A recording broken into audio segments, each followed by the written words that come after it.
बांग्लादेश के लिए बहुत बेकार दिन है, बुरा दिन है। बांग्लादेश में तख्ता पलट हो गया है, ये खबर बिल्कुल पुख्ता है। जहां पर शेख हसीना ने अपने देश को छोड़ दिया है। एक चॉपर से बंगाल वो पहुंची, फिर बंगाल से वो मिलिट्री एयरक्राफ्ट से अब दिल्ली की ओर बढ़ रही हैं। उनकी लाइव लोकेशन भी आपको हम दिखा रहे हैं ट्रैकर के माध्यम से। और अब शुवेंदु अधिकारी ने बंगाल के परिप्रेक्ष्य से क्योंकि क्या कहा है वो भी आप देखिए, वो आपको बताते हैं। আমাদেরকে নিতে হবে হিন্দু ভাইদের সিএতে অলরেডি সরকার করে দিয়েছে মানসিক প্রস্তুতি রাখুন 1 কোটি শরণার্থী আসবে ভারত তাহলে তো ওদের হাতে চলে যাবে 7% হিন্দু আছে তাদের পলায়ন হবে আমাদেরকে নিতে হবে হিন্দু ভাইদের সিএতে অলরেডি সরকার করে দিয়েছে মানসিক প্রস্তুতি রাখুন 1 কোটি শরণার্থী আসবে ভারত তাহলে তো ওদের হাতে চলে যাবে 7% হিন্দু আছে তাদের পলায়ন হবে আমাদেরকে নিতে হবে हिंदू भाईদের सीएए चलिए देखिए, क्या बंगाल में वाकई अब 1 करोड़ शरणार्थी आने की खबर जो है, इनकी तरफ से जो अंदेशा जताया जा रहा है कि भाई अब वहां पर अनरेस्ट है, वहां पर हिंसा हो रही है। अगर देखिए शेख हसीना को देश छोड़ना पड़ा तो वहां पर लोगों की तो हालत ही क्या होगी। और एक महिला लीडर क्यों बांग्लादेश को बर्दाश्त नहीं हुई, ये भी एक बड़ा प्रश्न है। हमारे साथ इस वक्त संगीता झा मेरे साथ स्टूडियो से लाइव जुड़ चुकी हैं। पश्चिम बंगाल की ब्यूरो चीफ भी वो हैं, उनसे भी मैं सवाल पूछूंगा। एक बार उनका ऑडियो ऑफ हो जाए। संगीता, आप जो इस खबर को देख रही हैं और जो आप शुवेंदु अधिकारी के द्वारा कहा गया है कि भाई शरणार्थियों की समस्या अब उत्पन्न हो सकती है। कुछ समय पहले आपको याद होगा जब शहीद दिवस मनाया गया था, जब ममता बनर्जी के द्वारा कहा गया था कि भाई हमारे दरवाजे जो खुले हुए हैं, रेजोल्यूशन की बात की गई थी, इस पर हमने एक डिबेट भी किया था। अब आपको क्या लगता है, वही डर जो था जिसका अंदेशा जताया जा रहा था, उसी के ऊपर शुवेंदु अधिकारी कह रहे थे, उसी के ऊपर इस पर क्या रहेगी राय? शुवेंदु अधिकारी ने जो कहा है शिवम, वो सिर्फ डर नहीं है, साथ ही शुवेंदु अधिकारी ने यह भी कहा है कि सीए जो लागू किया गया है भारत सरकार द्वारा, यानी कि केंद्र सरकार द्वारा जो सीए लागू किया गया है उसका फायदा शरणार्थियों को मिलेगा। यानी कि शुवेंदु अधिकारी इस चीज के पक्ष में है कि जो हिंदू यानी कि 7% हिंदू जो कि बांग्लादेश में है वो आएंगे अगर, तो उन्हें सीए के मुताबिक जो भी जैसा कि कहा गया था सीए में कि जो भी बाहर शरणार्थी हैं वो अगर भारत आते हैं तो उन्हें भारत का जो भी है उन्हें शरणार्थी के तौर पर उन्हें लाया जा सकता है, उनका जो है प्रमाण पत्र बनेगा, तो इसका फायदा मिलेगा। और शुवेंदु अधिकारी यह भी कह रहे हैं कि लगभग 1 करोड़ से ज़्यादा लोग आएंगे, तो जो भी बंगाल के लोग हैं या फिर जो भी भारत के लोग हैं वो सभी तैयार हो जाओ। फिलहाल तो शुवेंदु अधिकारी ने यह कहा है, बंगाल को लेकर कहा है कि बंगाल के लोग आप आ सकते हैं। तो देखिए बीजेपी इसके पहले भी बांग्लादेश से जो भी घुसपैठिए होते हैं इसके खिलाफ बीजेपी रहती है, लेकिन बीजेपी ने आज जो शुवेंदु अधिकारी जो कि नेता प्रतिपक्ष है बंगाल के, उनका कहना है कि बंगाल में अगर कोई शरणार्थी आता है जो कि हिंदू है, यानी कि बांग्लादेश में 7% हिंदू है और बांग्लादेश में देखिए हिंदुओं का नरसंहार हो रहा है। आज ही देखिए सुबह ही हमने खबर दिखाई थी कि बांग्लादेश में किस तरह से हिंदुओं के ऊपर अत्याचार हो रहा है, हिंदुओं को मारा जा रहा है, मंदिरों को तोड़ा जा रहा है। ये सारे विजुअल्स हमने दिखाए थे, वीडियोस हमने दिखाए थे। तो इसी पर देखिए जो अपडेट जो है वो बीजेपी के तरफ से बंगाल की तरफ से आई है। लेकिन देखिए ममता बनर्जी, जो कि अभी बात आप कह रहे थे कि शहीद दिवस पर ममता बनर्जी ने कहा था, तो ममता बनर्जी का बयान को बीजेपी एक अलग तरीके से देखती है। और बिल्कुल संगीता, ये धन्यवाद आपने जिस तरीके से बताया था पश्चिम बंगाल के परिप्रेक्ष्य में, और ये शॉट्स हम दिखा रहे हैं, ये हाल आपको बता रहे हैं बांग्लादेश का क्या हो चुका है। हिंसक भीड़ वहां पर उमादा है, जमाते इस्लामी, बीएनपी, ये तमाम जो भीड़ के लोग हैं, भीड़ में मौजूद लोग हैं, ये तख्ता पलट तो खबर एक ये है कि भाई शेख हसीना को ये बिल्कुल ये बर्दाश्त नहीं कर पा रहे थे, इसलिए देश छोड़ना पड़ा। हमारे साथ मेहमान इस वक्त हमारे साथ जुड़ चुके हैं ऑनलाइन। स्वागत करना चाहूंगा काफी समय बाद सुदर्शन चक्रपाणी जी, आपका धन्यवाद, आपने समय निकाला आए। कर्नल शिवदान सिंह जी भी हमारे साथ इस वक्त हैं। आप दोनों से हम राय लेंगे, लेकिन सबसे पहले सुदर्शन चक्रपाणी जी, आपसे दोनों से अनुरोध है कि आपका ऑडियो अनम्यूट रहे ताकि कोई बाधा ना हो पूरे कार्यक्रम के दौरान। सुदर्शन चक्रपाणी जी, जो जहाज से वो आई, आपको स्थिति क्या लग रही है? चॉपर से खुद को इवैक्यूएट करवाना पड़ा, निकले पश्चिम बंगाल गई, पश्चिम बंगाल से C-130J हरक्यूलिस जहाज से अब शायद अगर मिलिट्री एयरक्राफ्ट है तो पालम में ही लैंड करेगा, दिल्ली में लैंड करेगा। क्या लगता है, बंगाल जाना, वहां से यहां आना, क्या हालत हो गई है बांग्लादेश की और शेख हसीना की? सबसे पहले शिवम जी नमस्कार आपको और सुदर्शन टीवी के सभी व्यूअर्स को सुदर्शन चक्रपाणी का नमस्कार। नमस्कार जी। देखिए, ये एक गंभीर सवाल है और गंभीर समस्या है भारत के लिए। अस्थिरता अगर हमारे बॉर्डर में होती है तो हमारे लिए तो प्रॉब्लम है ही, उसमें कोई शक नहीं है। बिल्कुल। उसके ऊपर बांग्लादेश, ये मत भूलिए शेख हसीना जो थी, जहां तक भारत का सवाल था, ये भारत के पक्ष में बहुत बहुत हद तक थी, या और हमारे तरफ से उन्होंने कई बार, चाहे वो चीन हो, चाहे वो पाकिस्तान हो, चाहे वो आईएसआई हो, सबके खिलाफ उन्होंने बात की थी। देयरफॉर हमारे लिए तो ये बहुत गंभीर विषय है कि अब इनके बाद कौन आएगा। एट द मोमेंट तो ऐसे लगता है कि आर्मी ने टेक ओवर किया है, बिल्कुल। एट द मोमेंट लगता है, लेकिन क्या एक्चुअली होगा ये तो वक्त बताएगा। और इसका नतीजा क्या होगा? एक होगा पॉलिटिकल, क्योंकि जो भी पॉलिटिकल लीड वहां पे लीडर बन के आएगा, जो वहां पे सरकार चलाएगा, उसके साथ भारत अपना काम करेगा। हमें कोई फर्क नहीं पड़ता कि एक्स वाई या जेड हो, बिल्कुल हम उनके साथ काम करेंगे। लेकिन उनका रवैया भारत की तरफ क्या होगा, इसके ऊपर हमारे लिए बहुत कुछ निर्भर करता है। सेकेंड जी, इसका आफ्टरमार्थ जो है, इसका जो नतीजा होगा, क्या वो ज्यादा शरणार्थी हिंदुस्तान में आने लगेंगे? आपके रिपोर्टर ने बिल्कुल तो कुछ मिनट पहले कहा था, बिल्कुल सही है। वैसे हमारे पास बहुत ज्यादा शरणार्थी हैं बांग्लादेश से अवैध तरीके से आए हुए। अब अगर और आते हैं तो हमारे लिए ऑब्वियसली बॉर्डर्स और बॉर्डर्स के बाद इंटीरियर्स में भी हमारे लिए ये सिक्योरिटी रिस्क है, और इसकी वजह से हमें बहुत चौकन्ना रहना पड़ेगा। सुदर्शन चक्रपाणी जी, ये बिल्कुल चौकन्ना तो हमें रहना पड़ेगा, लेकिन ये वही कट्टरपंथ की तो आग है जो वहां पर भी लगी हुई है। हमारे आस पड़ोस इतने कट्टरपंथी देश जो हैं वो पनप चुके हैं, जो कभी भारत का हिस्सा हुआ करते थे। चक्रपाणी जी, मैं कहता हूं कि ऐसे अगर देश के हिस्से जैसे जिस तरीके से टूटे, कभी जो पाकिस्तान बन गया जिसको हम नहीं मानते, और जो बांग्लादेश बन गया जिसको मानना नहीं चाहिए, ऐसे ऐसे अलग होके भारत के ही तो हिस्से थे। ये धर्म मजहब की आग में जो जलकर, कट्टरपंथ की आग में जलकर अपने में भी खुश नहीं रह सकते, और परेशानी फिर अंततः जिस तरीके से आपने कहा भारत के लिए भी एक चुनौती बन जाएगी। मैंने कहा इसका इलाज क्या है चक्रपाणी जी? कब तक ऐसे ही बर्दाश्त किया जाएगा? क्या वहां कट्टरपंथियों को पनपने दिया जाना चाहिए, या फिर अब सॉल्यूशन का टाइम आ गया है, अब और भारत के लिए इससे ज्यादा हो गया तो खतरनाक हो जाएगा? शिवम जी, समस्या यह है कि हमारे सामने एक दो ही विकल्प है। एक, हम वहां पे हस्तक्षेप करें उनके इंटरनल पॉलिटिक्स में। दूसरा, हम वहां पे मान लें कि जो उनकी प्रजा को चाहिए वही उनको, जैसा लीडर चाहिए वही मिलेगा। हमारे सामने ये दो विकल्प के अलावा और कोई विकल्प नहीं है। बिल्कुल। इसलिए वेरी ऑब्वियसली हम नहीं चाहेंगे कि वहां हम खुद डायरेक्टली हस्तक्षेप करें, तो हमारे पास आंसर तो बस यही बचता है। पर चक्रपाणी जी, बिल्कुल हस्तक्षेप एक बार किया था तो पाकिस्तान को तो भगा ही दिया था ना, पाकिस्तान की आर्मी ने सरेंडर किया था बांग्लादेश में। खैर, वो स्थिति तब की और आपकी स्थिति। शिवदान सिंह जी भी हमारे साथ मौजूद हैं इस वक्त, उनसे भी उनका पॉइंट ऑफ व्यू ले लेते हैं। शिवदान जी, अगर आप मेरी आवाज सुन पा रहे हैं, आज की स्थिति को आप देखते हैं, बॉर्डर पर स्थिति खराब हो सकती है।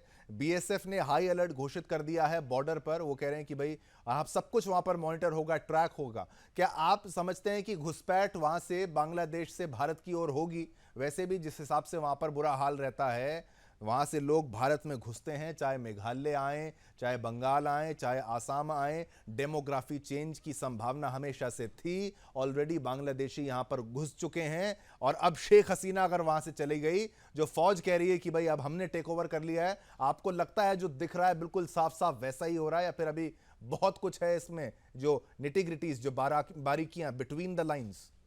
देखिए, पाकिस्तान का जो डिजाइन तैयार किया गया बांग्लादेश के लिए, वो इस प्रकार का किया गया है जिस प्रकार पाकिस्तान में आजादी के समय 18% हिंदू पॉपुलेशन थी, वो घटकर केवल 1% रह गई है। बिल्कुल। और बांग्लादेश में केवल हिंदुओं की आबादी 5% रह गई है। तो वो धीरे धीरे हिंदुओं की आबादी बांग्लादेश में कम करते चले जा रहे हैं, और इस प्रकार से एक प्रकार से बांग्लादेश को भी पाकिस्तान की तरह उसी प्रकार कट्टरपंथी बनाना चाहते हैं। और जो इस वक्त पाकिस्तान, हमारे ऑलरेडी असम के चीफ मिनिस्टर ने कह चुके हैं कि वहां पर आबादी ऑलरेडी मुस्लिम्स की 45% हो चुकी है। बंगाल की पॉलिटिक्स को भी मुस्लिम उसकी वजह से, मेजोरिटी की वजह से वो वहां की पॉलिटिक्स को भी कंट्रोल कर रहे हैं ये मुस्लिम लीडर्स। तो इस तरह से भारत के लिए सिचुएशन काफी एक्सप्लोसिव हो गई है। और ये जो यदि वहां की आर्मी टेक ओवर कर रही है, जैसे बांग्लादेश में पाकिस्तान की आईएसआई अब बांग्लादेश से भी उसी प्रकार के आतंकी एलिमेंट्स भारत में भेजेगी जिस प्रकार से वो पाकिस्तान से कश्मीर जेएनके में भेज रही है। इस प्रकार से हमारे लिए और चौकन्ना रहने की जरूरत बढ़ गई है। और हमारा जो पूरा फोकस पाकिस्तान बॉर्डर पर और चीन बॉर्डर पर था, वो उतना ही फोकस अब हमें बांग्लादेश बॉर्डर पर भी लगाना पड़ेगा, क्योंकि ये पूरा जो कार्यक्रम कराया गया बांग्लादेश में, ये पाकिस्तान की आईएसआई का किया हुआ है, उसकी ही डिजाइन। तो आप भी वही कह रहे हैं कि भाई ये भी कट्टरपंथ की आग ही है जो किया जा रहा है। बिल्कुल, ये आप मानते हैं कि ये बिल्कुल कट्टरपंथियों के द्वारा ही हमारे देश के लिए चिंता का विषय है। बिल्कुल बिल्कुल। इसको हम ट्रैक भी करने का जो प्रयास जो कर रहे थे इस पूरी फ्लाइट को, तो ये भी पता लग रहा है कि अब इसको ट्रैक हम नहीं कर पा रहे हैं। एयरक्राफ्ट हिस्ट्री तो हम इसकी देख लेते हैं, लेकिन सुदर्शन चक्रपाणी जी, आपसे अगर मैं पूछूं, इवैक्यूएशन का ये प्रोसेस आपको क्या समझ में आता है? इतिहास में ऐसी घटनाएं कम ही देखने को मिलती हैं। देश का सुप्रीम अगर कोई लीडर इस तरीके से भागना पड़े तो इसका मतलब अगर वो वहां पर रहती तो उनकी हत्या हो सकती थी। अब वो भारत आएंगी तो क्या वो जिस तरीके से अगर मिलिट्री एयरक्राफ्ट है तो पालम में ही उतरेगा? इसी की आप स्थिति आप क्या समझ सकते हैं? आप अंदाजा क्या लगाएंगे चक्रपाणी जी कि आगे शेख हसीना के लिए क्या होगा? बांग्लादेश की बहुत चिंताजनक है जो वहां पे स्थिति है। अगर देश का लीडर को भागना पड़े, आप बिल्कुल सही कहते हैं कि वहां कुछ ना कुछ इतना ज्यादा गड़बड़ हो रहा है जिसका आप आमतौर पे अंदाजा नहीं लगा सकते। सवाल ये बनता है कि ये स्टूडेंट्स प्रोटेस्ट जो हुआ है, क्या ये सिर्फ एक छोटा सा स्टूडेंट प्रोटेस्ट है या नहीं है? क्या इस प्रोटेस्ट में ही कुछ और है जिसको हम लोगों ने ठीक से भापा नहीं है, ठीक से आंकलन नहीं हुआ है? देखिए, जो रिजर्वेशन का मुद्दा था वो तो वहां के सुप्रीम कोर्ट ने उसका कर दिया और रिजर्वेशन को घटा के सिर्फ 7% किया है, जो कि ना के बराबर है। इसका असर आप देखिए हिंदुस्तान पे क्या पड़ सकता है। यहां पे हमारे पास 50% प्लस रिजर्वेशन आ रहा है। क्या इसका एक तरह से हिंदुस्तान में अस्थिरता आ सकती है? और अगर हिंदुस्तान में अस्थिरता आएगी तो किस विषय पे आएगी? क्या वो हमें चिंता इस बात की ज्यादा होनी चाहिए कि हमारे ऊपर इसका असर क्या पड़ेगा और क्या हमारे स्टूडेंट्स हो या हमारे पॉलिटिकल पार्टीज हो और किस तरह से वो इसका परिणाम निकालेंगे? ठीक ठीक है, आपकी बात है। शिवदान जी, आप भी कुछ कहना चाहते हैं? मैं ये कहना चाहता हूं कि जैसा मेरे मित्र सुदर्शन चक्रपाणी जी कह रहे हैं कि भारत में इस जो रिजर्वेशन का जो एजुकेशन पाकिस्तान में चल रहा है, सॉरी बांग्लादेश में चल रहा है, उसका असर हमारे पास भी पड़ेगा। देखिए, ये बांग्लादेश में 71 के बाद ये लागू हुआ था, मगर हमारे यहाँ ये 1952 से चल रहा है रिजर्वेशन और सक्सेसफुली चल रहा है। इस पर उसके हमें घबराने की जरूरत नहीं है। हमारा घबराना सबसे ज्यादा जरूरी यह है कि आतंकवादी घटनाएं जैसी जम्मू और कश्मीर में हो रही थी, अभी पाकिस्तान की आईएसआई उस तरह की घटनाएं हमारे भारतवर्ष के जो लगे हुए प्रांत हैं, जैसे आसाम है, जैसे बंगाल है और जी मेघालय है, इन राज्यों में कई वो आतंकवादी घटनाएं दोबारा से शुरू ना हो जाएं और जिससे कि हमारी सेना को 2 फ्रंटों पर बल्कि 3 फ्रंटों पर लड़ना ना पड़ जाए। इसलिए हमें इस वक्त सबसे ज्यादा चिंता यही है कि बांग्लादेश की अस्थिरता जो सेना ने वहां पर चार्ज संभाला है, इसका हमारे पर क्या असर होगा? जी हाँ, बोलते रहिए आप। ठीक है शिवदान जी, लेकिन अगर आपकी बात को मैं समझूं तो आपने परेशानी तो बता दी, लेकिन इसका सॉल्यूशन क्या आप बताएंगे कि भाई अब इसका आर्मी सॉल्यूशन ही है? सॉल्यूशन ये है कि हमें इस वक्त अपना, जैसे ऑलरेडी बीएसएफ को मूव कर दिया है बॉर्डर पर, इसी प्रकार से हमें आर्मी को भी अलर्ट करना पड़ेगा, उनको स्टैंड टू रखना पड़ेगा और उनको हर तरह से तैयार करना पड़ेगा कि यदि जरूरत पड़ेगी तो इमीडिएटली आर्मी को प्ले में आना पड़ेगा। क्योंकि वहां पर बीएसएफ का, क्योंकि यूएनओ का रूल है कि जहां पर भी अंतरराष्ट्रीय सीमा प्रॉपर मार्क होती है वहां पर पैरामिलिट्री फोर्सेस उस बॉर्डर को कंट्रोल करती है। जैसा ठीक है, तो आप कह रहे हैं कि भाई इस वक्त आर्मी को भी हमें अलर्ट कर देना चाहिए। यस, आर्मी को अलर्ट करना चाहिए, जिससे कि कोई मान लो इमीडिएट जरूरत पड़ती है और इस प्रकार कोई सिचुएशन डेवलप होती है तो army should come into play immediately. Foreign army को उसमें अपने एक्शन में आना चाहिए। बिल्कुल ठीक है और सुदर्शन। हमें हाँ बिल्कुल, बोलिए बोलिए शिवदान जी, बोलिए, आप हमें कंप्लीट करिए। 71 की तरह मौका नहीं देना चाहिए हाँ। कि 1-1, 2-2 करोड़ बांग्लादेशी जो शरणार्थी हमारे देश में आ जाएं और हमारी अर्थव्यवस्था पर अननेसेसरी प्रेशर डालें। ठीक है, बिल्कुल। बांग्लादेश में क्या तख्ता पलट और क्या हो रहा है बांग्लादेश में, और शेख हसीना को भागना पड़ा अपने ही देश से है। मेजर जनरल अभय कार्की इस वक्त हमारे साथ हैं। कार्की जी, इस पूरी स्थिति के बारे में जनता को समझाते हुए कि आगे क्या होगा, बांग्लादेश में इस तरीके से आग लगेगी तो अब बांग्लादेश क्या, बिल्कुल मैं कहता हूं कि गर्त में चला जाएगा, बर्बाद हो जाएगा, क्योंकि उसको संभालना मुझे तो आसान नजर नहीं आ रहा है। दूसरा पाकिस्तान बन ही चुका है ये। धन्यवाद शिवम। ये एक बहुत ही चिंताजनक स्थिति हमारे पड़ोसी देश में आ गई है, और अभी जो हम देख रहे हैं अराजकता की एक हद है, जैसा कि हमने पिछले साल पाकिस्तान में देखा था जब कोर कमांडर के घर में जनता घुस गई थी और तोड़फोड़ थी, वैसे ही चित्र कुछ हमें बांग्लादेश में दिख रहे हैं। अभी फिलहाल जो वाकया हुआ है वो है स्टूडेंट प्रोटेस्ट का, एंटी रिजर्वेशन प्रोटेस्ट का, लेकिन काफी दिनों से वहां पे गड़बड़ चल रही थी। इलेक्शन जब हुए थे तो अपोजिशन पार्टीज ने बॉयकॉट किया था, और बाहर की कुछ देशों का भी वहां पे प्रेशर पड़ा था, और उसका नतीजा भी आपको दिख रहा है। जी जी, ठीक है ठीक है। समय का थोड़ा अभाव है। कार्की साहब, आपसे फिर हम जुड़ेंगे, संगीता भी हमारे साथ यहाँ पर है, फिर से आपसे चर्चा आगे बढ़ाएंगे। लेकिन बांग्लादेश में तख्ता पलट की ये खबर जो है बहुत खतरनाक है। वहाँ पर रिजर्वेशन से लेकर अब जो है जो जमात इस्लामी पर बैन लगाया, उसके बाद ये आग लगाई। आर्मी अगर कहती है कि भाई हमने यहाँ पर टेक ओवर कर लिया है, आर्मी के पास ये पूरी स्थिति है, तो क्या उसको यकीन किया जाए, क्या उसको मान लिया जाए? जिस तरीके से वहाँ पर कट्टरपंथी सोच से ग्रसित, कट्टरपंथी मानसिकता से ग्रसित लोग वहाँ पर तांडव मचा के घूम रहे हैं। और सोचिए, पीएम शेख हसीना को देश को अगर छोड़कर भागना हो तो क्या स्थिति वहाँ पर हो गई है, और इसका बंगाल से भी क्या जोड़ के देखा जा सकता है, और बंगाल को कैसे तैयार रहना चाहिए।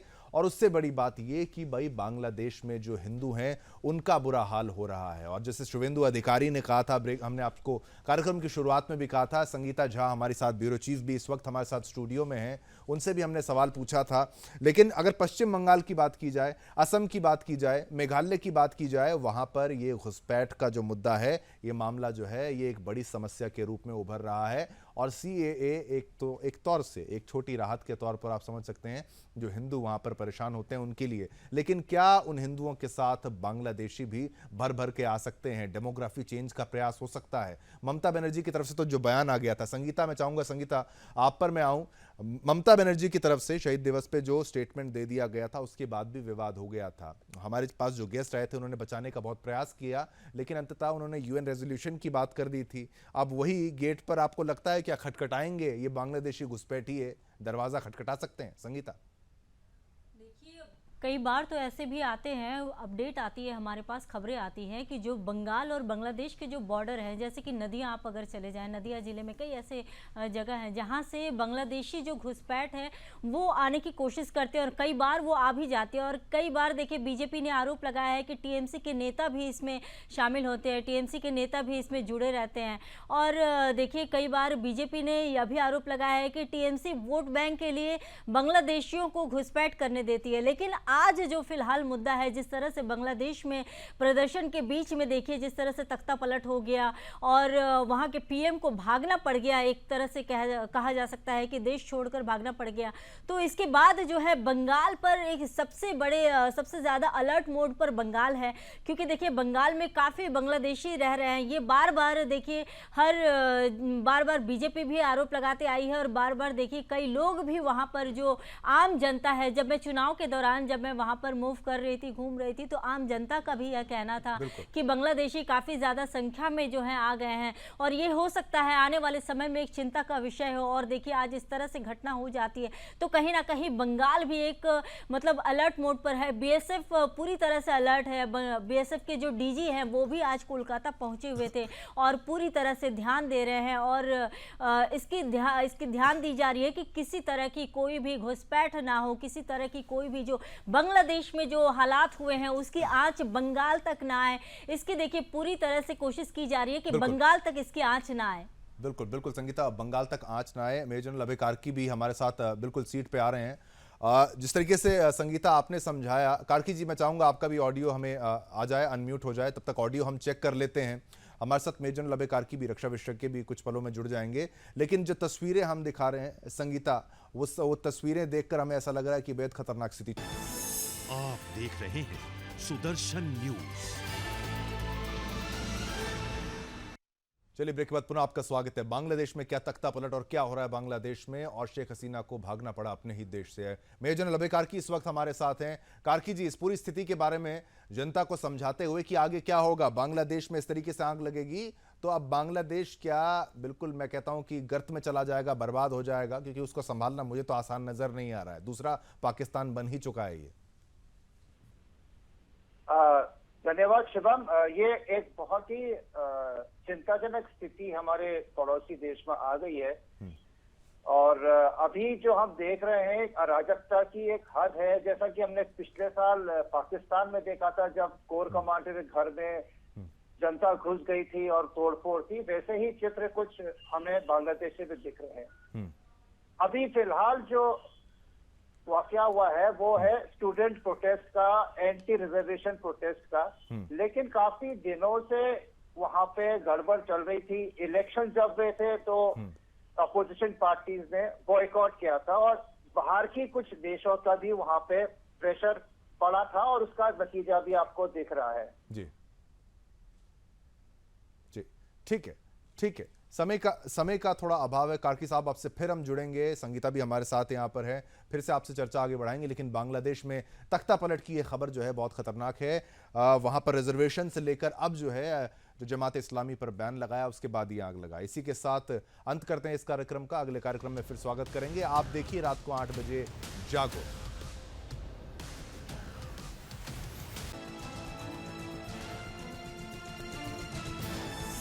आप देख रहे हैं सुदर्शन न्यूज। चलिए वापस आते हैं इसी मामले पर, जहां पर हमने बोला कि बांग्लादेश में तख्ता पलट के हालात जो हैं वो बिल्कुल साफ हो चुके हैं। आर्मी अगर कहती है कि भाई हमने यहाँ पर टेक ओवर कर लिया है, आर्मी के पास ये पूरी स्थिति है, तो क्या उसको यकीन किया जाए, क्या उसको मान लिया जाए? जिस तरीके से वहाँ पर कट्टरपंथी सोच से ग्रसित, कट्टरपंथी मानसिकता से ग्रसित लोग वहाँ पर तांडव मचा के घूम रहे हैं। और सोचिए, पीएम शेख हसीना को देश को अगर छोड़कर भागना हो तो क्या स्थिति वहाँ पर हो गई है, और इसका बंगाल से भी क्या जोड़ के देखा जा सकता है, और बंगाल को कैसे तैयार रहना चाहिए। और उससे बड़ी बात यह कि भाई बांग्लादेश में जो हिंदू हैं उनका बुरा हाल हो रहा है। और जैसे शुभेंदु अधिकारी ने कहा था, हमने आपको कार्यक्रम की शुरुआत में भी कहा था, संगीता झा हमारी साथ ब्यूरो चीफ भी इस वक्त हमारे साथ स्टूडियो में हैं, उनसे भी हमने सवाल पूछा था। लेकिन अगर पश्चिम बंगाल की बात की जाए, असम की बात की जाए, मेघालय की बात की जाए, वहां पर ये घुसपैठ का जो मुद्दा है, ये मामला जो है ये एक बड़ी समस्या के रूप में उभर रहा है। और सीएए एक तौर से एक छोटी राहत के तौर पर आप समझ सकते हैं जो हिंदू वहां पर परेशान होते हैं उनके लिए। लेकिन क्या उन हिंदुओं के साथ बांग्लादेशी भी भर भर के आ सकते हैं? डेमोग्राफी चेंज का प्रयास हो सकता है। ममता बनर्जी की तरफ से तो जो बयान आ गया था, संगीता मैं चाहूंगा संगीता आप पर मैं आऊं, ममता बनर्जी की तरफ से शहीद दिवस पे जो स्टेटमेंट दे दिया गया था उसके बाद भी विवाद हो गया था। हमारे पास जो गेस्ट आए थे उन्होंने बचाने का बहुत प्रयास किया, लेकिन अंततः उन्होंने यूएन रेजोल्यूशन की बात कर दी थी। अब वही गेट पर आपको लगता है क्या खटखटाएंगे ये बांग्लादेशी घुसपैठी है, दरवाजा खटखटा सकते हैं? संगीता, कई बार तो ऐसे भी आते हैं, अपडेट आती है हमारे पास, खबरें आती हैं कि जो बंगाल और बांग्लादेश के जो बॉर्डर हैं, जैसे कि नदियां आप अगर चले जाएं, नदिया ज़िले में कई ऐसे जगह हैं जहां से बांग्लादेशी जो घुसपैठ है वो आने की कोशिश करते हैं, और कई बार वो आ भी जाते हैं। और कई बार देखिए बीजेपी ने आरोप लगाया है कि टीएमसी के नेता भी इसमें शामिल होते हैं, टीएमसी के नेता भी इसमें जुड़े रहते हैं। और देखिए कई बार बीजेपी ने यह भी आरोप लगाया है कि टीएमसी वोट बैंक के लिए बांग्लादेशियों को घुसपैठ करने देती है। लेकिन आज जो फिलहाल मुद्दा है, जिस तरह से बांग्लादेश में प्रदर्शन के बीच में देखिए जिस तरह से तख्ता पलट हो गया और वहां के पीएम को भागना पड़ गया, एक तरह से कहा जा सकता है कि देश छोड़कर भागना पड़ गया, तो इसके बाद जो है बंगाल पर एक सबसे ज़्यादा अलर्ट मोड पर बंगाल है। क्योंकि देखिए बंगाल में काफ़ी बांग्लादेशी रह रहे हैं। ये बार बार देखिए बार बार बीजेपी भी आरोप लगाते आई है, और बार बार देखिए कई लोग भी वहाँ पर जो आम जनता है, जब मैं चुनाव के दौरान जब जब मैं वहां पर मूव कर रही थी, घूम रही थी, तो आम जनता का भी यह कहना था कि बांग्लादेशी काफी ज्यादा संख्या में जो है आ गए हैं और ये हो सकता है आने वाले समय में एक चिंता का विषय हो। और देखिए आज इस तरह से घटना हो जाती है तो कहीं ना कहीं बंगाल भी एक मतलब अलर्ट मोड पर है। बीएसएफ पूरी तरह से अलर्ट है। बीएसएफ के जो डीजी हैं वो भी आज कोलकाता पहुंचे हुए थे और पूरी तरह से ध्यान दे रहे हैं और इसकी ध्यान दी जा रही है कि किसी तरह की कोई भी घुसपैठ ना हो, किसी तरह की कोई भी जो बांग्लादेश में जो हालात हुए हैं उसकी आंच बंगाल तक ना आए। इसकी देखिए पूरी तरह से कोशिश की जा रही है कि बंगाल तक इसकी आंच ना आए। बिल्कुल बिल्कुल संगीता, बंगाल तक आंच ना आए। मेजर जनरल अभय कार्की भी हमारे साथ बिल्कुल सीट पे आ रहे हैं। जिस तरीके से संगीता आपने समझाया, कार्की जी मैं चाहूंगा आपका भी ऑडियो हमें आ जाए, अनम्यूट हो जाए, तब तक ऑडियो हम चेक कर लेते हैं। हमारे साथ मेजर जनरल अभय कार्की भी, रक्षा विशेषज्ञ भी कुछ पलों में जुड़ जाएंगे। लेकिन जो तस्वीरें हम दिखा रहे हैं संगीता, वो तस्वीरें देखकर हमें ऐसा लग रहा है कि बेहद खतरनाक स्थिति। छोटा सा ब्रेक लेते हैं, ब्रेक के बाद वापस आएंगे, रक्षा विशेषज्ञ अभय कार्की भी हमारे साथ जुड़ जाएंगे।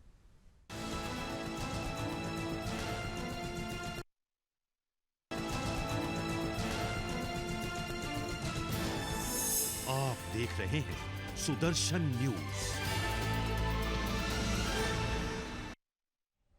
नमस्कार, आप देख रहे हैं सुदर्शन न्यूज। मैं हूं आपके साथ शिवम दत्त मेहता और बांग्लादेश की बात करेंगे। आज बांग्लादेश के लिए बहुत बेकार दिन है, बुरा दिन है। बांग्लादेश में तख्ता पलट हो गया है, ये खबर बिल्कुल पुख्ता है। जहां पर शेख हसीना ने अपने देश को छोड़ दिया है। एक चॉपर से बंगाल वो पहुंची, फिर बंगाल से वो मिलिट्री एयरक्राफ्ट से अब दिल्ली की ओर बढ़ रही हैं। उनकी लाइव लोकेशन भी आपको हम दिखा रहे हैं ट्रैकर के माध्यम से। और अब शुवेंदु अधिकारी ने बंगाल के परिप्रेक्ष्य से क्योंकि क्या कहा है वो भी आप देखिए, वो आपको बताते हैं। আমাদেরকে নিতে হবে হিন্দু ভাইদের, সিএএতে অলরেডি সরকার করে দিয়েছে, মানসিক প্রস্তুতি রাখুন। 1 কোটি শরণার্থী আসবে ভারত, তো ওদের হাতে চলে যাবে। 7% হিন্দু আছে, তাদের পলায়ন হবে। আমাদেরকে নিতে হবে হিন্দু ভাইদের, সিএএতে অলরেডি সরকার করে দিয়েছে, মানসিক প্রস্তুতি রাখুন। 1 কোটি শরণার্থী আসবে ভারত, তো ওদের হাতে চলে যাবে। 7% হিন্দু আছে, তাদের পলায়ন হবে। আমাদেরকে নিতে হবে হিন্দু ভাইদের, সিএএতে অলরেडी। चलिए देखिए, क्या बंगाल में वाकई अब 1 करोड़ शरणार्थी आने की खबर जो है, इनकी तरफ से जो अंदेशा जताया जा रहा है कि भाई अब वहां पर अनरेस्ट है, वहां पर हिंसा हो रही है। अगर देखिए शेख हसीना को देश छोड़ना पड़ा तो वहां पर लोगों की तो हालत ही क्या होगी। और एक महिला लीडर क्यों बांग्लादेश को बर्दाश्त नहीं हुई, ये भी एक बड़ा प्रश्न है। हमारे साथ इस वक्त संगीता झा मेरे साथ स्टूडियो से लाइव जुड़ चुकी हैं। पश्चिम बंगाल की ब्यूरो चीफ भी वो हैं, उनसे भी मैं सवाल पूछूंगा। एक बार उनका ऑडियो ऑफ हो जाए। संगीता, आप जो इस खबर को देख रही हैं और जो आप शुवेंदु अधिकारी के द्वारा कहा गया है कि भाई शरणार्थियों की समस्या अब उत्पन्न हो सकती है। कुछ समय पहले आपको याद होगा जब शहीद दिवस मनाया गया था, जब ममता बनर्जी के द्वारा कहा गया था कि भाई हमारे दरवाजे जो खुले हुए हैं, रेजोल्यूशन की बात की गई थी, इस पर हमने एक डिबेट भी किया था। अब आपको क्या लगता है, वही डर जो था, जिसका अंदेशा जताया जा रहा था, उसी के ऊपर शुवेंदु अधिकारी कह रहे थे, उसी के ऊपर इस पर क्या रहेगी राय? शुवेंदु अधिकारी ने जो कहा है शिवम, वो सिर्फ डर नहीं है, साथ ही शुवेंदु अधिकारी ने यह भी कहा है कि सीए जो लागू किया गया है भारत सरकार द्वारा, यानी कि केंद्र सरकार द्वारा जो सीए लागू किया गया है उसका फायदा शरणार्थियों को मिलेगा। यानी कि शुवेंदु अधिकारी इस चीज के पक्ष में है कि जो हिंदू, यानी कि 7% हिंदू जो कि बांग्लादेश में है, वो आएंगे अगर तो उन्हें सीए के मुताबिक जो भी जैसा कि कहा गया था सीए में कि जो भी बाहर शरणार्थी हैं वो अगर भारत आते हैं तो उन्हें भारत का जो भी है उन्हें शरणार्थी के तौर पर उन्हें लाया जा सकता है, उनका जो है प्रमाण पत्र बनेगा, तो इसका फायदा मिलेगा। और शुवेंदु अधिकारी यह भी कह रहे हैं कि लगभग 1 करोड़ से ज्यादा लोग आएंगे, तो जो भी बंगाल के लोग हैं या फिर जो भी भारत के लोग हैं वो सभी तैयार हो जाओ। फिलहाल तो शुवेंदु अधिकारी ने यह कहा है, बंगाल को लेकर कहा है कि बंगाल के लोग आप आ सकते हैं। तो देखिए बीजेपी इसके पहले भी बांग्लादेश से जो भी घुसपैठिए होते हैं इसके खिलाफ बीजेपी रहती है, लेकिन बीजेपी ने आज जो शुवेंदु अधिकारी जो कि नेता प्रतिपक्ष है बंगाल के, उनका कहना है कि बंगाल में अगर कोई शरणार्थी आता है जो कि हिंदू है, यानी कि बांग्लादेश में 7% हिंदू है और बांग्लादेश में देखिए हिंदुओं का नरसंहार हो रहा है। आज ही देखिए सुबह ही हमने खबर दिखाई थी कि बांग्लादेश में किस तरह से हिंदुओं के ऊपर अत्याचार हो रहा है, हिंदुओं को मारा जा रहा है, मंदिरों को तोड़ा जा रहा है। ये सारे विजुअल्स हमने दिखाए थे, वीडियोस हमने दिखाए थे। तो इसी पर देखिए जो अपडेट जो है वो बीजेपी के तरफ से, बंगाल की तरफ से आई है। लेकिन देखिए ममता बनर्जी, जो कि अभी बात आप कह रहे थे कि शहीद दिवस पर ममता बनर्जी ने कहा था, तो ममता बनर्जी के बयान को बीजेपी एक अलग तरीके से देखती है। और बिल्कुल बिल्कुल संगीता, ये धन्यवाद आपने जिस तरीके से बताया था पश्चिम बंगाल के परिप्रेक्ष्य में, और ये शॉट्स हम दिखा रहे हैं, ये हाल आपको बता रहे हैं बांग्लादेश का क्या हो चुका है। हिंसक भीड़ वहां पर उमादा है, जमाते इस्लामी, बीएनपी, ये तमाम जो भीड़ के लोग हैं, भीड़ में मौजूद लोग हैं, ये तख्ता पलट तो खबर एक ये है कि भाई शेख हसीना को ये बिल्कुल ये बर्दाश्त नहीं कर पा रहे थे, इसलिए देश छोड़ना पड़ा। हमारे साथ मेहमान इस वक्त हमारे साथ जुड़ चुके हैं ऑनलाइन। स्वागत करना चाहूंगा काफी समय बाद सुदर्शन चक्रपाणी जी, आपका धन्यवाद, आपने समय निकाला आए। कर्नल शिवदान सिंह जी भी हमारे साथ इस वक्त हैं, आप दोनों से हम राय लेंगे, लेकिन सबसे पहले सुदर्शन चक्रपाणी जी, आपसे दोनों से अनुरोध है कि आपका ऑडियो अनम्यूट रहे ताकि कोई बाधा ना हो पूरे कार्यक्रम के दौरान। सुदर्शन चक्रपाणी जी, जो जहाज से वो आई, आपको स्थिति क्या लग रही है? चॉपर से खुद को इवैक्यूएट करवाना पड़ा, निकले पश्चिम बंगाल गई, पश्चिम बंगाल से C-130J हरक्यूलिस जहाज से अब शायद अगर मिलिट्री एयरक्राफ्ट है तो पालम में ही लैंड करेगा, दिल्ली में लैंड करेगा।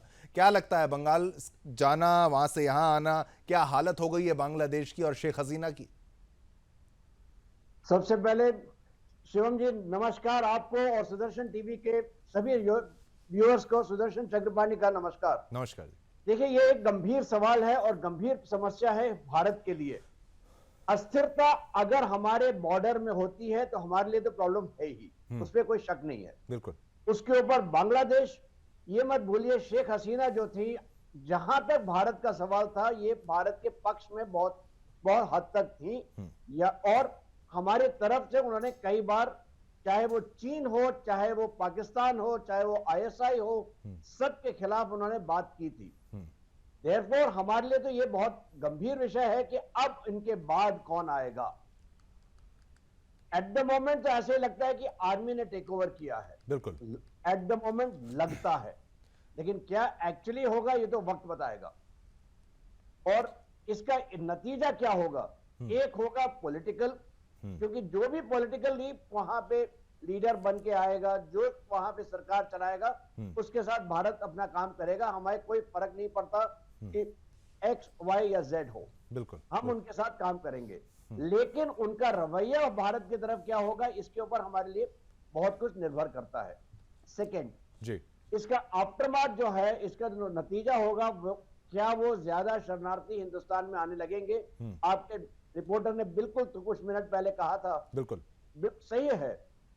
वैसे हमारे पास बहुत ज्यादा शरणार्थी हैं बांग्लादेश से अवैध तरीके से आए हुए। अब अगर और आते हैं तो हमारे लिए ऑब्वियसली बॉर्डर्स और बॉर्डर्स के बाद इंटीरियर्स में भी हमारे लिए ये सिक्योरिटी रिस्क है, और इसकी वजह से हमें बहुत चौकन्ना रहना पड़ेगा। सुदर्शन चक्रपाणी जी, ये बिल्कुल चौकन्ना तो हमें रहना पड़ेगा, लेकिन ये वही कट्टरपंथ की तो आग है जो वहां पर भी लगी हुई है।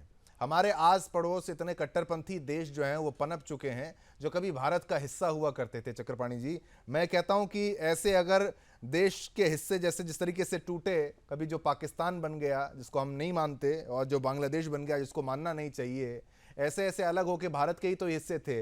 ये धर्म मजहब की आग में जो जलकर, कट्टरपंथ की आग में जलकर अपने में भी खुश नहीं रह सकते, और परेशानी फिर अंततः जिस तरीके से आपने कहा भारत के लिए भी एक चुनौती बन जाएगी। मैंने कहा इसका इलाज क्या है चक्रपाणी जी? कब तक ऐसे बर्दाश्त किया जाएगा? क्या वहां कट्टरपंथियों को पनपने दिया जाना चाहिए, या फिर अब सॉल्यूशन का टाइम आ गया है, अब और भारत के लिए इससे ज्यादा हो गया तो खतरनाक हो जाएगा? शिवम जी, समस्या यह है कि हमारे सामने एक दो ही विकल्प है। एक, हम वहां पे हस्तक्षेप करें उनके इंटरनल पॉलिटिक्स में। दूसरा, हम वहां पे मान लें कि जो उनकी प्रजा को चाहिए वही उनको, जैसा लीडर चाहिए वही मिलेगा। हमारे सामने ये दो विकल्प के अलावा और कोई विकल्प नहीं है। बिल्कुल। इसलिए वेरी ऑब्वियसली हम नहीं चाहेंगे कि वहां हम खुद डायरेक्टली हस्तक्षेप करें, तो हमारे पास आंसर तो बस यही बचता है। पर चक्रपाणी जी, बिल्कुल हस्तक्षेप एक बार किया था तो पाकिस्तान को तो भगा ही दिया था ना, पाकिस्तान की आर्मी ने सरेंडर किया था बांग्लादेश में। खैर, वो स्थिति तब की और आपकी स्थिति। शिवदान सिंह जी भी हमारे साथ मौजूद हैं इस वक्त, उनसे भी उनका पॉइंट ऑफ व्यू ले लेते हैं। शिवदान जी, अगर आप मेरी आवाज सुन पा रहे हैं, आज हाँ, की सुन रहा स्थिति को आप देखते हैं, बॉर्डर पर स्थिति खराब हो सकती है। बीएसएफ ने हाई अलर्ट घोषित कर दिया है बॉर्डर पर। वो कह रहे हैं कि भाई आप सब कुछ वहां पर मॉनिटर होगा, ट्रैक होगा।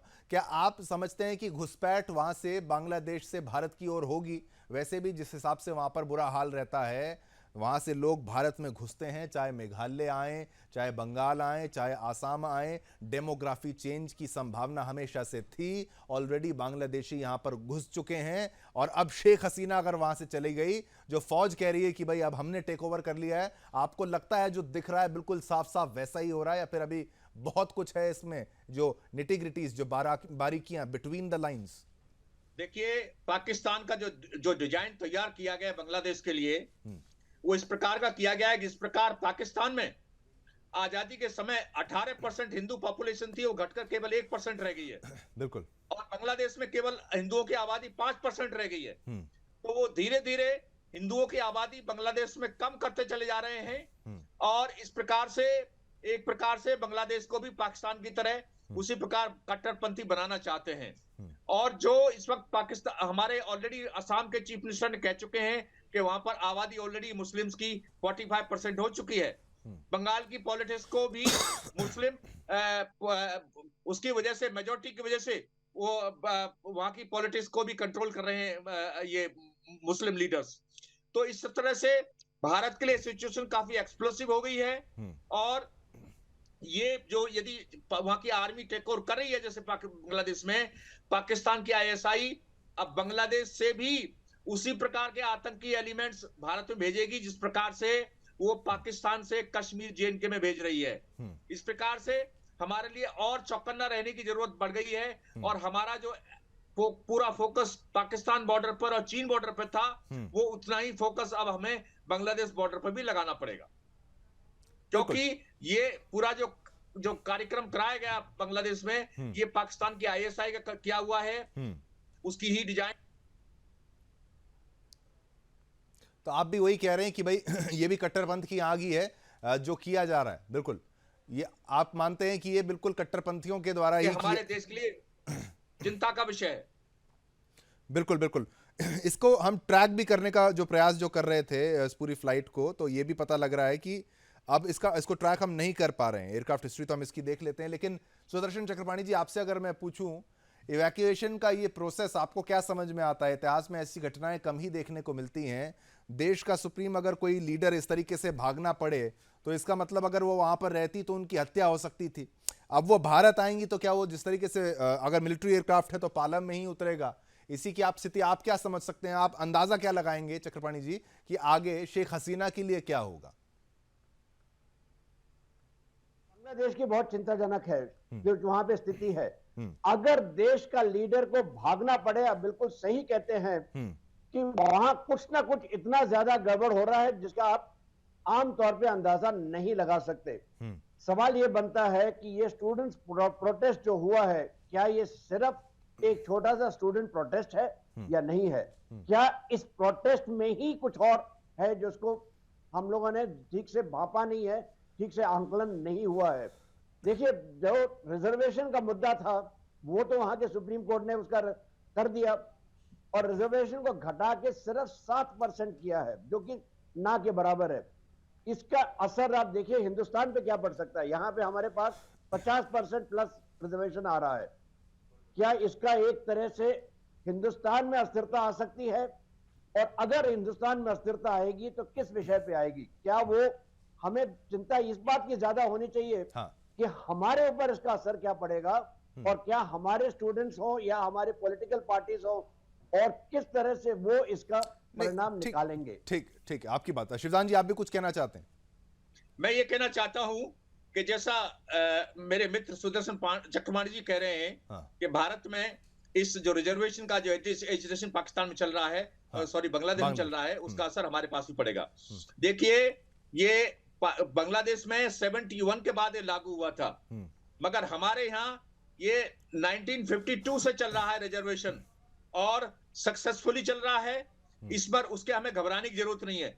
हमारा घबराना सबसे ज्यादा जरूरी यह है कि आतंकवादी घटनाएं जैसी जम्मू और कश्मीर में हो रही थी, अभी पाकिस्तान की आईएसआई उस तरह की घटनाएं हमारे भारतवर्ष के जो लगे हुए प्रांत हैं, जैसे आसाम है, जैसे बंगाल है और जी मेघालय है, इन राज्यों में कई वो आतंकवादी घटनाएं दोबारा से शुरू ना हो जाएं, और जिससे कि हमारी सेना को 2 फ्रंटों पर बल्कि 3 फ्रंटों पर लड़ना ना पड़ जाए। इसलिए हमें इस वक्त सबसे ज्यादा चिंता यही है कि बांग्लादेश की अस्थिरता जो सेना ने वहां पर चार्ज संभाला है, इसका हमारे पर क्या असर होगा। जी हाँ, बोलते रहिए आप। ठीक है शिवदान जी, लेकिन अगर आपकी बात को मैं समझूं तो आपने परेशानी तो बता दी, लेकिन इसका सॉल्यूशन क्या आप बताएंगे कि भाई अब इसका आर्मी सॉल्यूशन ही है?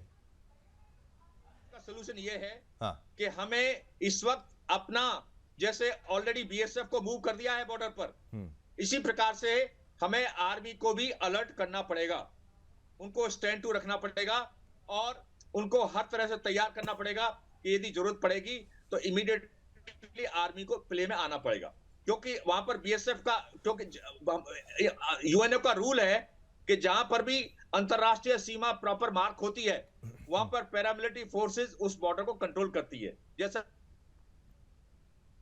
ठीक है, तो आप कह रहे हैं कि भाई इस वक्त आर्मी को भी हमें अलर्ट कर देना चाहिए। यस, आर्मी को अलर्ट करना चाहिए, जिससे कि कोई मान लो इमीडिएट जरूरत पड़ती है और इस प्रकार कोई सिचुएशन डेवलप होती है तो army should come into play immediately. Foreign army को उसमें अपने एक्शन में आना चाहिए। बिल्कुल ठीक है। और हमें, हाँ बिल्कुल, बोलिए शिवदान जी, बोलिए आप। हमें 71 की तरह मौका नहीं देना चाहिए। हाँ। कि 1-2 करोड़ बांग्लादेशी जो वो शरणार्थी हमारे देश में आ जाएं और हमारी अर्थव्यवस्था पर अननेसेसरी प्रेशर डालें। ठीक है, बिल्कुल। एक छोटा सा ब्रेक लेने के लिए कहा जा रहा है, एक छोटा सा ब्रेक लेते हैं, आप बने रहिए। लेकिन बांग्लादेश में जो तख्ता पलट हो रहा है उसके ऊपर और जानकारी। लेकिन रात को 8 बजे जागो में देखिए, बांग्लादेश जैसे हालात भारत में भी होंगे क्या, यही प्रश्न है। सुदर्शन चक्रपाणी जी ने भी कहा, लेकिन ऐसा ही क्या हो सकता है भारत में, यही प्रश्न रात को 8 बजे जागो में।